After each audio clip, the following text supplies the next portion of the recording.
I pulled the cord. Nothing happened. I pulled again. Still nothing. I was falling at 200 miles per hour, 15,000 feet above the ground. My main parachute had failed. And I had maybe 60 seconds before I hit the earth. This is the story of how I survived a parachute failure.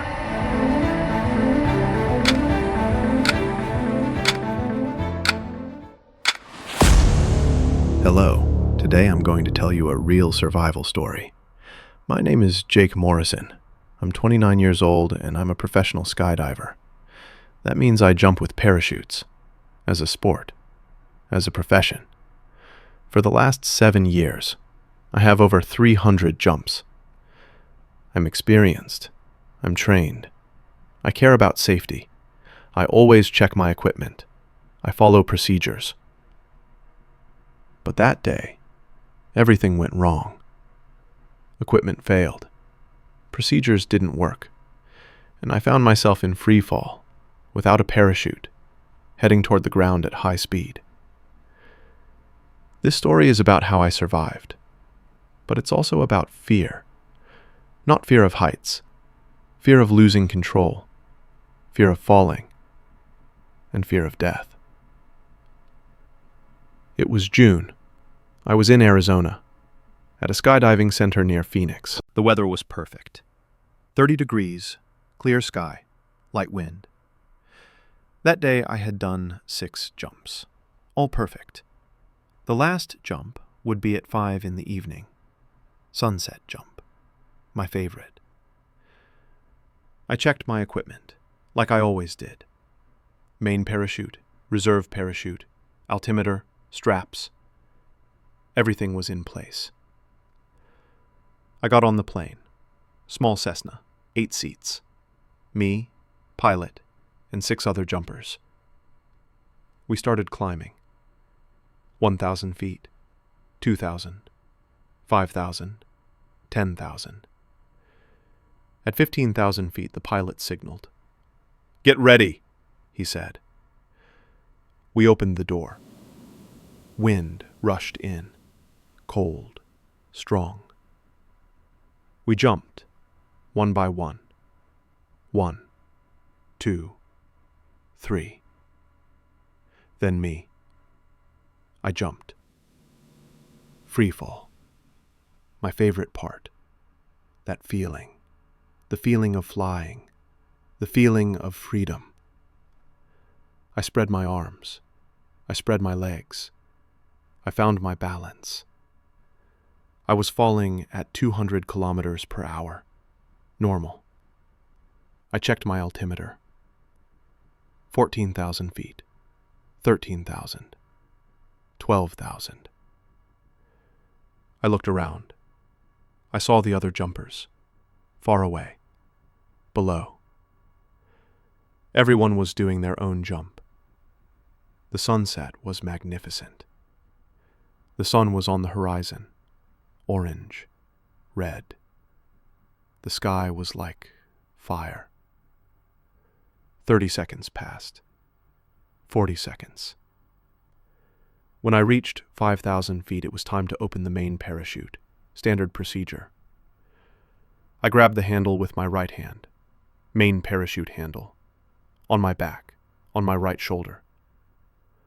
I pulled. Nothing happened.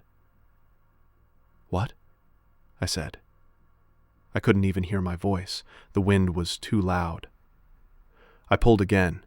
Harder. Stronger. Still nothing happened. Panic came, instantly. "It's not opening," I said. "The main parachute isn't opening." I tried to look back, to see the parachute, but I couldn't see it. I was spinning fast. I checked my altimeter. 4,000 feet. 3,500. "Reserve," I said. "Open the reserve parachute." I grabbed the reserve parachute handle with my left hand, on my chest, on the left side. I pulled. Hard. Fast. I felt a pull. On my back. The reserve parachute was opening.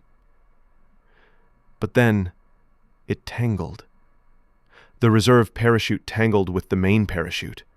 The two mixed together. They couldn't open. "No!" I screamed. The wind swallowed my voice. "No, no, no!" Panic exploded. Total panic. My mind stopped. There was only fear. Pure, primal fear. I couldn't breathe. My chest tightened. My heart was beating like crazy. Altimeter, 2,000 feet. 30 seconds. Maybe less, then ground, then death. I'm going to die, I thought. Here, now. I'm going to die. My body was shaking. My hands were shaking. Panic attack. Full panic attack. 5 seconds passed like this. 5 seconds lost. 5 seconds closer to death. Altimeter, 1,800 feet. Then, a voice. In my head. My instructor's voice. From my first training. 7 years ago. "Don't panic, Jake. Panic kills you. Stay calm. Think. There's always a way." "But there's no way!" I shouted to myself. "Both parachutes are gone!" Then another voice. An article I'd read. Skydivers magazine, 2 years ago. 1972. Vesna Vulović. She fell from 33,000 feet. No parachute. The plane exploded. She fell. She hit snow and trees. She lived. 33,000 feet, I said. I'm at 1,800 feet. If she lived, maybe I can too. But how? How did she live? My brain thought fast. The panic decreased a little, just a little. "Think," I said. "Think, Jake." Altimeter, 1,500 feet, 25 seconds. Other real stories. I tried to remember. Nicholas Alcamade, 18,000 feet, 1944. His parachute burned. Snow and pine trees. He lived. Ivan Chisov, 23,000 feet, 1942. His parachute didn't open. Snow slope. He lived. What was the common point? What did all three do? "Soft ground," I said. "Snow, trees, something soft." I looked down. Desert, bushes, sand, no trees, no snow. But there were bushes. There was sand. Is it enough? I thought. I don't know. But there's no other chance. Altimeter, 1,200 feet, 20 seconds. "Slow down the speed," I said. "Maximum air resistance." I spread my arms completely. Maximum width. I spread my legs. I flattened my body. They teach this in skydiving. Flat, stable position. Maximum surface area. Maximum air resistance. Terminal velocity is normally 120 miles per hour, but with body position, you can drop it to 105 to 110 miles per hour. 15 miles difference. Small, but maybe enough. The speed decreased. I felt it. The wind pressure changed. But it was still too fast. Way too fast. Altimeter, 900 feet, 15 seconds.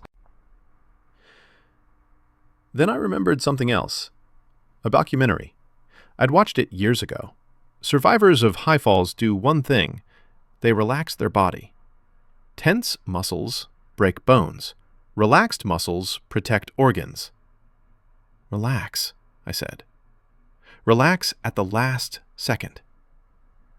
But how? How do you relax when falling toward death? Altimeter, 600 feet, 10 seconds. The panic came back, strong, crushing. "Too fast," I said. "Too high. I can't do it." The ground was approaching. I could see it. Bushes, sand, details. 400 feet, 7 seconds. "Mom," I thought. "Dad, my brother. They won't see me again." My eyes filled, but the tears flew away in the wind. 200 feet, 4 seconds. "Relax," I shouted to myself. "Relax, Now! I forced myself. Every muscle. Relax. Relax. Relax. My legs relaxed. My arms relaxed. My neck relaxed. My back relaxed. 100 feet. 2 seconds. I closed my eyes. I didn't want to, but they closed. My body closed them. My last thought. Please. Please let me live. Then, impact. I don't remember the moment I hit the ground. Just darkness. Then pain. When I woke up, I was lying on my back. I was looking at the sky. I couldn't breathe. My chest hurt. Everything hurt. But I could move. My fingers, my toes, my legs, my arms. I'm alive, I said, in a whisper. I looked at the ground around me. I was in bushes, thorny bushes, soft sand. I was lucky. It wasn't concrete. It wasn't stone. Soft ground. The bushes had slowed the impact. I tried to get up. It hurt. It hurt so much. But I got up.